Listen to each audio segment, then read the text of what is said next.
I've had the joy of a lot of driving holidays with my family over the years. Highlight was just earlier this year in January, we had the opportunity to drive to South Australia, to the city of Port Augusta, and then back. A long drive indeed, but a wonderful opportunity. And I can quite proudly say that on all my driving holidays, I have not once run out of petrol.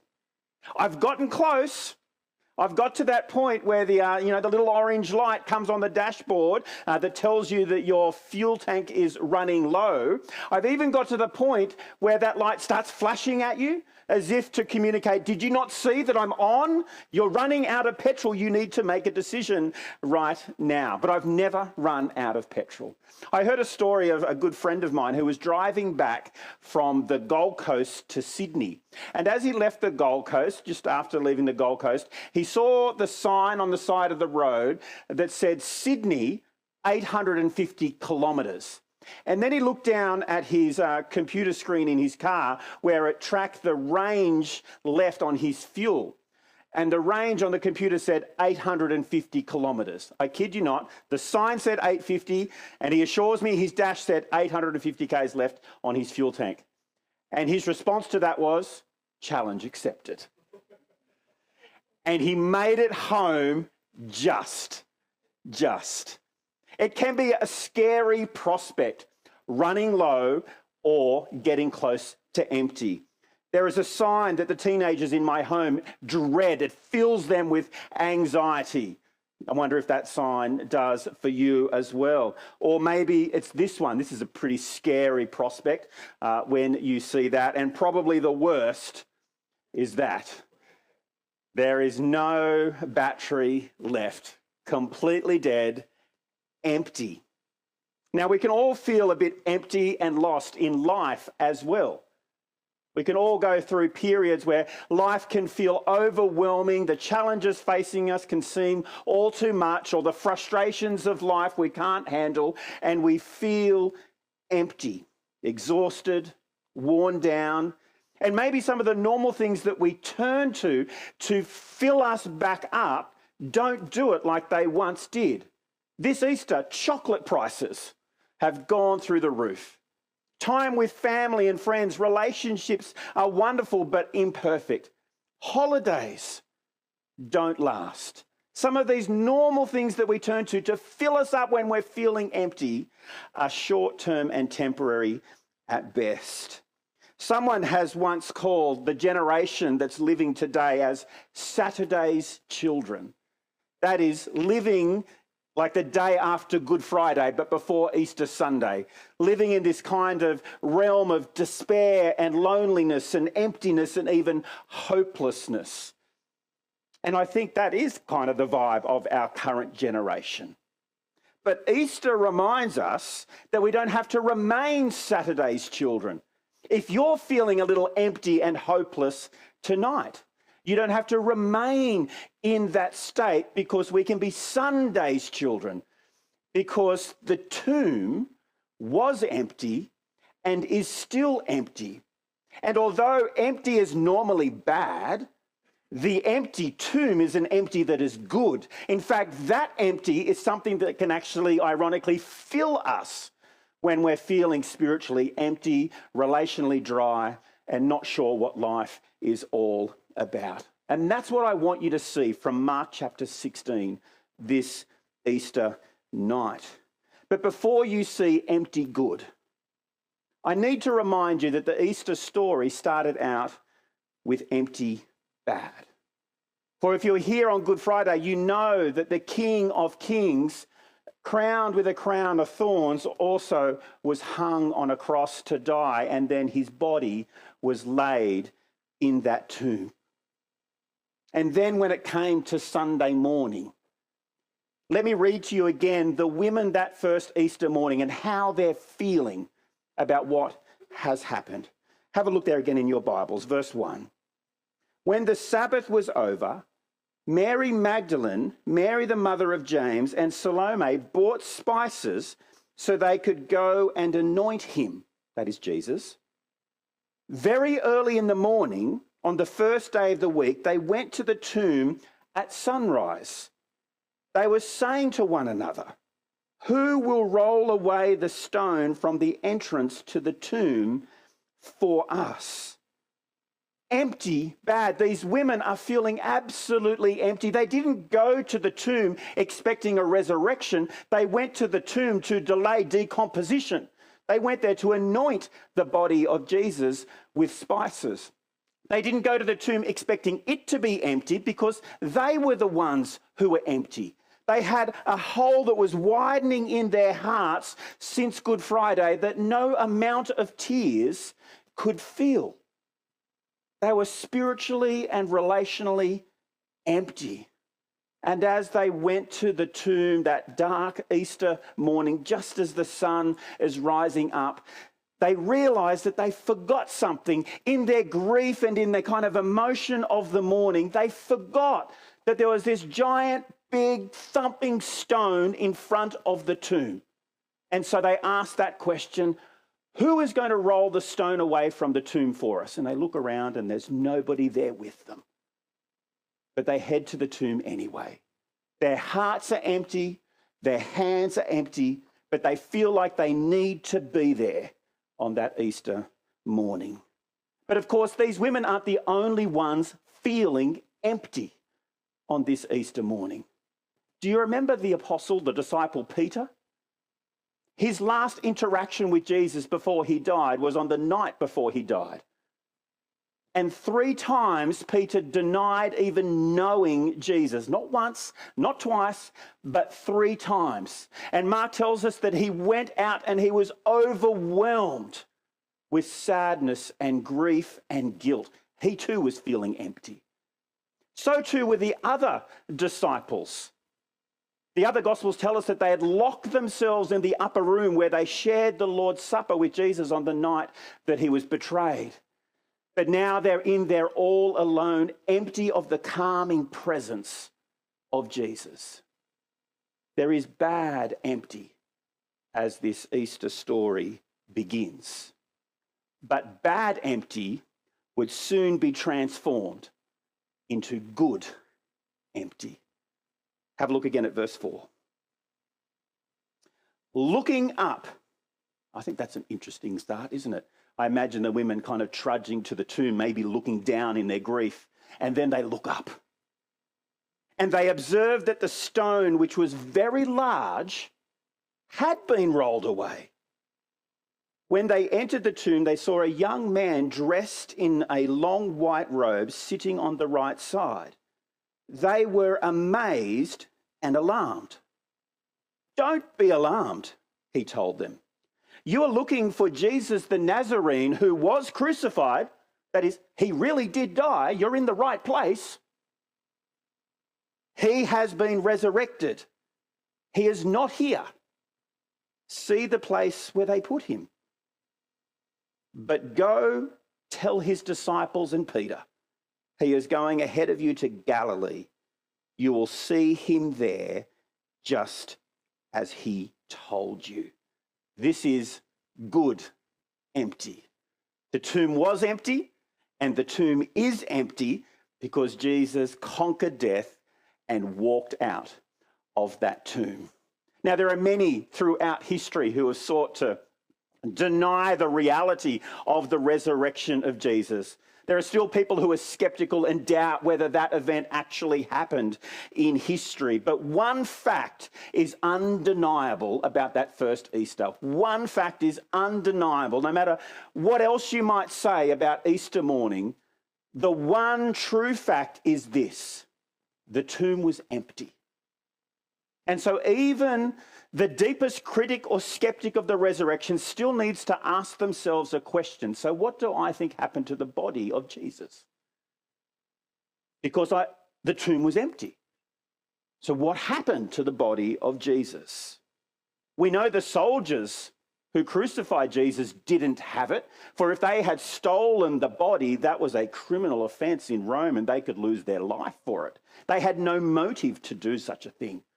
The religious leaders didn't steal the body of Jesus, for if they did, Once rumors started to happen that this man had risen from the dead and he was the true Son of God, surely they would have brought out the body of Jesus and said, it's all a lie. Here he is. He's still lifeless. He's still just a man. And of course, the disciples didn't have the body of Jesus either. They have locked themselves in the upper room, too afraid to come out. Fear of what happened to Jesus might happen to them. Even though Jesus had told them again and again and again that he was going to suffer and die and rise again, they still had no category in their mind for thinking about someone coming back from the dead. So the disciples didn't have the body of Jesus. So the only rational conclusion that I want to suggest that a person can make about why the tomb was empty and where the body of Jesus was is that he rose from the dead and he is not there and he left. He is risen. As you know, my family has the privilege of living very close to the church site. Being the minister of the church, we have a house just at the back there, and there are many privileges and wonderful things that happen from living so close. We have a playground right at our back fence. We have a large site to run around and to enjoy. And my commute to work is great. It's like a 30-second walk from the back gate. I don't know what your commute to work is like. Mine is a breeze. It is a privilege to live that close. But one of the downsides, can I say, of living this close to the church site is that I also become the quasi-security guard for our church building. And before we had our security system in here upgraded a couple of years ago, occasionally in the middle of the night, the old church alarm would go off. And I would wake up startled in the middle of the night and I would work out that church alarm is going off and I'm like, oh no, I've got to go down there and turn it off. But oh wait, what if someone actually has broken in? And I get down there, there's a whole group of people trying to steal everything and little Mike comes in and I'm going to get beaten up and what am I going to do? The only person in our house who was excited to hear the church alarm go off in the middle of the night was my dog. It's like, he's wagging his tail, like, can we go down there? Can we see what's happening? He was the only one excited about that. Now, when I did get the courage and come down to church in the middle of the night and it's pitch black, and I open the door and I come in and I peer in, do you know what the best feeling is? When you see it's empty. When you see the building is empty. Whew. I don't have to fight off any bad guys. The room was empty. Now, I reckon that pales in comparison to how the women felt when they went to the tomb and saw the stone had already been rolled away and it was empty, that Jesus was no longer there. But you may ask yourself, okay, historically it may have happened that Jesus rose from the dead. I can understand and see now why Christians might believe that. It's reasonable. But what difference does it really make to my life right now? You know, it's a nice end to a sad story. You know, Jesus lived, he died, even though he was innocent, but hey, he rose again from the dead and we all live happily ever after. Wonderful. But what real difference does it make to my life now? Well, firstly, I want to tell you it makes a real difference because it actually confirms everything that Jesus said about himself and why he came. Because he said again and again and again that I've come down from heaven to live the perfect life, to give my life as a ransom for many, and then rise again from the dead. If Jesus never did rise from the dead, we would ought to therefore rationally question everything that Jesus said about himself. But if he did rise from the dead, then that confirms and affirms to us that Jesus is who he said he is, the divine Son of God and the Saviour of the world. But secondly, I think we can see from the words that the angelic messenger says to the women in the tomb that show us the significance of the resurrection of Jesus. Have a look again at what the messenger says to the women, and then I'm going to show you why it's significant. Don't be alarmed, he told them. You are looking for Jesus the Nazarene who was crucified. He has been resurrected. He's not here. see the place where they put him. But go tell his disciples and Peter, he is going ahead of you to Galilee. You will see him there, just as he told you. The first words the angelic messenger says to the women is, don't be alarmed, or don't be afraid, which is okay for a person to say. It's much harder for somebody to hear at certain times, like when your little child is at the top of the slippery dip and you say, don't be afraid, just go. Okay, it's great for you to say that, but I'm the one here. And I imagine these women have walked into the tomb expecting to see a dead body. They don't see Jesus. In his place, they see this angelic messenger who is bright and glorious and obviously from heaven. And the first words he says to them is, it's all right, don't be afraid. Easy for you to say. Who are you? Where did you come from? What are you doing here? Did you steal the body? Maybe they're questions that they were asking as well. But the messenger says, don't be alarmed. And for a particular reason, did you see? Don't be alarmed. You're looking for Jesus, but he's not here because he's been resurrected. He has risen. And so I think the messenger is saying to the women, don't be alarmed, not just in the sense of, don't worry, I'm not a grave robber. I'm a messenger from God. But he's also communicating to the women, don't be alarmed by death anymore. For the one you're looking for is no longer dead. He has risen. He has conquered death. And you don't need to be alarmed by death anymore. I imagine the women, and we saw it as they started walking to that tomb early Sunday morning, no doubt with tears in their eyes, emptiness in their heart, wondering what was going to happen now. A bit like we might go to, Pine Grove at Minchinbury to visit the grave of a lost loved one.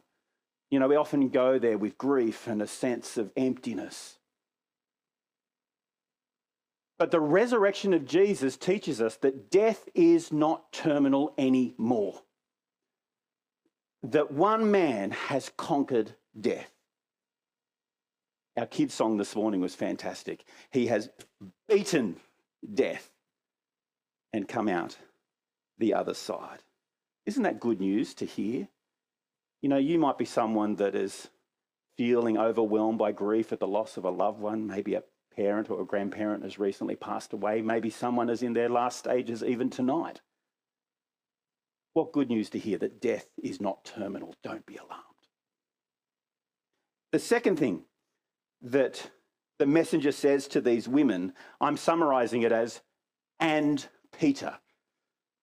The messenger says to the women, but go tell his disciples and Peter, he is going ahead of you to Galilee. You will see him there just as he told you. Why do you think the messenger singles out Peter? Because Peter was a disciple, and so the messenger could have just said to the women, go and tell the disciples, you will see Jesus again when you get to Galilee. But the messenger says more than that. It says, go tell the disciples and Peter. Singles him out. Why? I think to teach us that guilt is not final. Because do you remember, as I said, what was Peter's last interaction with Jesus before this moment? It was denying that he even knew Jesus, not once, not twice, but 3 times, and he was overwhelmed with shame and guilt. What a mistake to make. And I think the messenger of God telling these women to go and tell Peter, even you will see him, is a great assurance to Peter that Jesus died for him. His mistakes, his sin, his denial, his guilt, fully, finally, forever paid for by Jesus. I reckon it's a word from Jesus through this messenger that Peter needs to hear. I know you messed up, but I still love you. And I've paid for your sin. Your guilt is not final. And friends, isn't that good news for you and I to hear today as well? Because I don't know if you're anything like me, but I've made a lot of mistakes in my life. And sometimes it can feel like those mistakes keep following you like a bad smell as you try and move through life. Sometimes your mistakes can weigh on your shoulders like this heavy weight that you just can't escape from. and you can often feel overwhelmed by shame or regret or guilt. But friends, you and I need to hear this word from the messenger to the women as if it's a word to you. Your guilt is not final, because Jesus didn't just pay for Peter's sin or his disciples' sin. He paid for the sin of all who would turn and put their trust in Jesus. And so if you're feeling a little bit overwhelmed by mistakes that you've made in the past, hear these words. Your guilt is not final. Your guilt is not final. And the third thing that I want you to see from this messenger to the women, I'm summarising as, but go tell. But go tell. But go tell his disciples and Peter, he is going ahead of you into Galilee. The women came to the tomb, as I said before, possibly with empty hearts and maybe an emptiness of purpose as well. You know, they had been following Jesus as their rabbi, as their teacher for a number of years. And the Gospels say that the women were a great help to Jesus. But now their great rabbi and teacher is dead. What is their life purpose now? And they may have been wondering what is their next steps going to be after they go and anoint his body. But in these three words from the messenger of God to them on that first Easter, but go tell, reinvigorates a purpose for their life. Not only is death not terminal and guilt not final, but life is no longer menial because of the resurrection of Jesus. Just these three words, but go tell, is a new purpose for these women.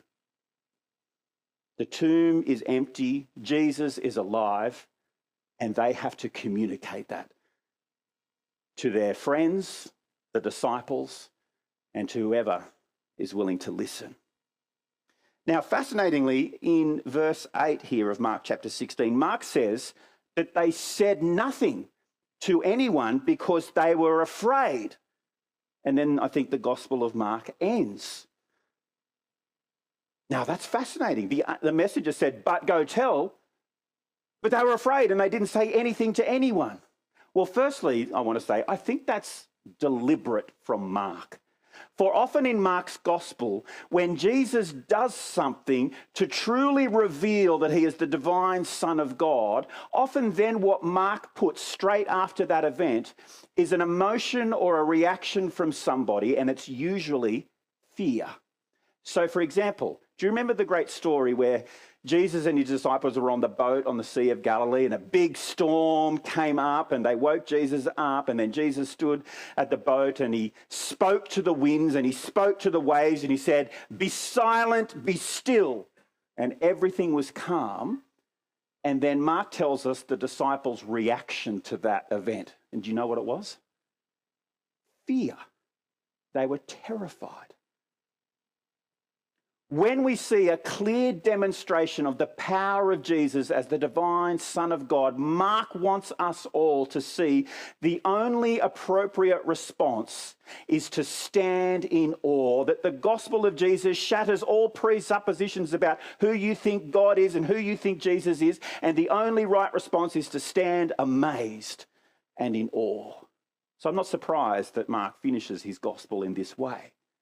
But the second thing to say is whatever silence the women had in verse 8 was only temporary. They did go and share the good news with the disciples and others because we are here today celebrating the good news that Jesus has risen from the dead.